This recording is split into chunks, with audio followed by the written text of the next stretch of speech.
right, in this lesson, we're going to take a look at the urinalysis. Urinalysis, or a UA, is a test that we're going to use to see how well the body's filtering stuff out. It's going to look different depending on the provider's request, depending on the needs of the patient, depending on the facility. But these are some general guidelines for urinalysis and what you may see on them. So you'll see things like color and clarity. You'll see things like protein, the presence of red blood cells, white blood cells, glucose, ketones, specific gravity, which is the ability to concentrate urine, and we'll go into that in a little bit. You've got pH, and then bilirubin and urobilinogen, which are indicators of liver disease, and we'll go into those here in a few. And when we do a urinalysis, the first things that we look at are color and clarity. So urine should be yellow, it should be clear. A patient's urine color will change depending on any medications they're on or if they have disease. So there are a couple of different medications that'll cause the urine to change color. Propofol is one. There's another one called methylene blue. And these will change the urine color green or blue. There's another medication called phenazopyridine, which is a urinary tract, it's used for urinary tract infections. It's a non-steroidal anti-inflammatory drug. So if your patient ever says, hey, I'm on this medication, it's also known as AZO, AZO. And if your patient's ever like, hey, I'm taking AZO or phenazopyridine and my urine's like a bright orange color, expect it. That's just a normal byproduct of breaking all that stuff down. There are a couple different diseases that'll cause the urine to become brown or tea colored. So think liver or rhabdo.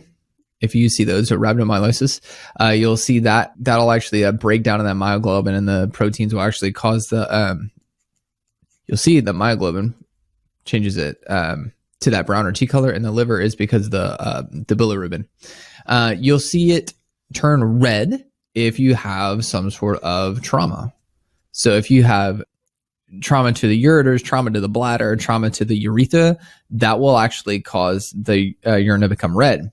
Now, in terms of clarity, abnormal clarity is if it's cloudy. So you'll have like the presence of cells. This can also be called slightly cloudy, or if it's turbid, meaning, hey, I cannot see through this thing. That's going to be severe presence of cells like white blood cells, red blood cells, and even bacteria. When we're looking at urine pH, it's normally approximately 6, but it can be 4.6 to 8 depending on the facility. But an abnormal pH is going to indicate anything greater than 8 is going to indicate systemic or a urine alkalosis, which may be caused by medication or even some sort of metabolic problem. Any sort of pH less than 4.6 indicates systemic or urine acidosis, like a potential bacterial infection or diabetic ketoacidosis. Protein is something that we should not see in urine. It should be 0 to trace. Anything greater than trace shows that there's an actual presence of glomerular permeability. Glomerular permeability is the increase of products getting through the glomerulus and into the urine. So proteins shouldn't pass the glomerulus because that's the glomeruli job, is to keep the proteins there. And that just means that maybe some sort of kidney disease or injury or an infection. That could be the cause of that glomerular permeability increase. Red blood cells, just like with proteins, should not be in the urine. 0 to 2 is considered normal. It's like an occasional cell, but anything greater than 2 indicates some sort of bleeding, maybe some sort of hemolysis, like a breakdown of those red blood cells. Also, any trauma or injury below the kidneys. If it's above the kidneys should do its job in filtering that out. But if it's below the level of the kidneys, you might have the presence there. White blood cells should be negative on a urinalysis. If they are positive, it can indicate maybe an infection, like a systemic infection, maybe sepsis or urinary tract infection or some other sort of infection happening.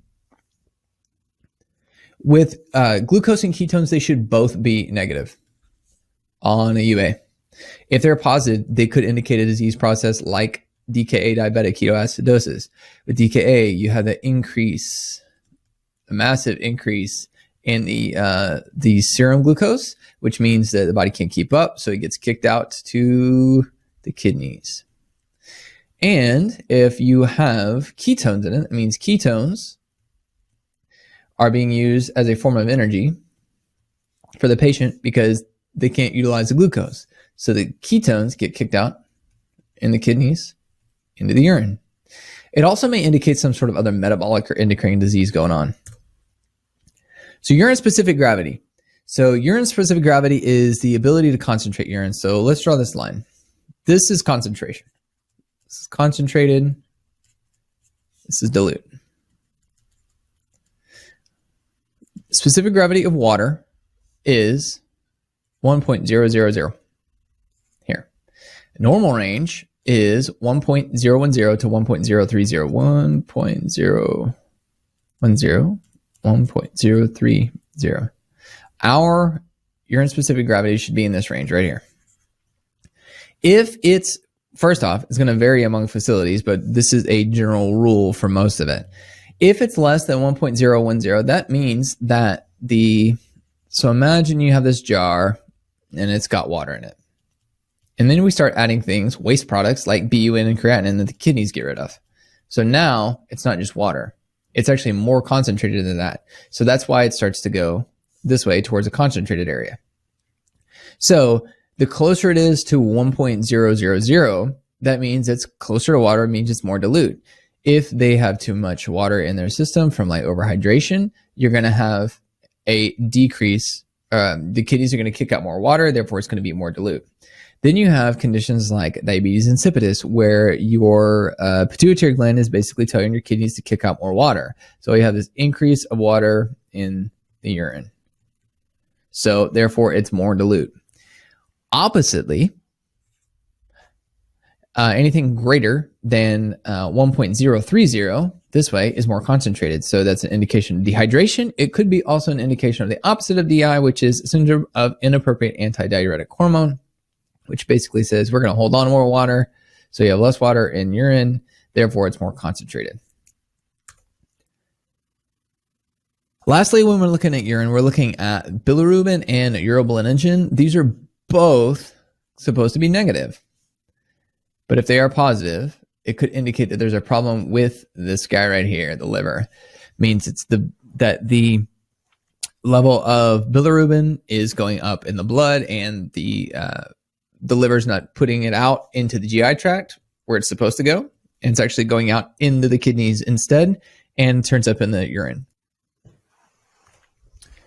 When you're sending this test to the lab, you're going to send it in a urine collection cup. If your patient is a Foley, you want to find out what the policy is, getting those samples directly from the patient. But the thing you need to know is, let's see, you got your patient and they've got a Foley, right? Well, let's say they've had this Foley in for 3 or 4 days and they say, we need a UA. Well, if you go over here to your bag and you just get a sample, well, you've got all the little contaminants from the Foley in here. There's all these contaminants. Well, we want to reduce contamination. So there's typically a port over here next to the patient that you can draw this from. You can use your syringe, pull the sample, then you're going to submit it in the urine cup because we don't want that. But what you need to do is you need to follow policy. Find out what the policy is. But by doing this, you reduce contamination. What you can do is you could talk to your providers, talk to the other nurses, find out what the policy is when you're getting those direct samples. But it's just a little tip on not getting those contaminated samples. So that's what I mean by getting the sample as close to the patient as possible. If your patient doesn't have a Foley and they can void by themselves, instruct them on how to use the little wipes, make sure that they reduce contamination so that we don't get any extra particles and get any false presence of cells that shouldn't be there. For this lesson, we really focused on lab values and elimination when we're getting our urinalysis for our patient. So let's recap.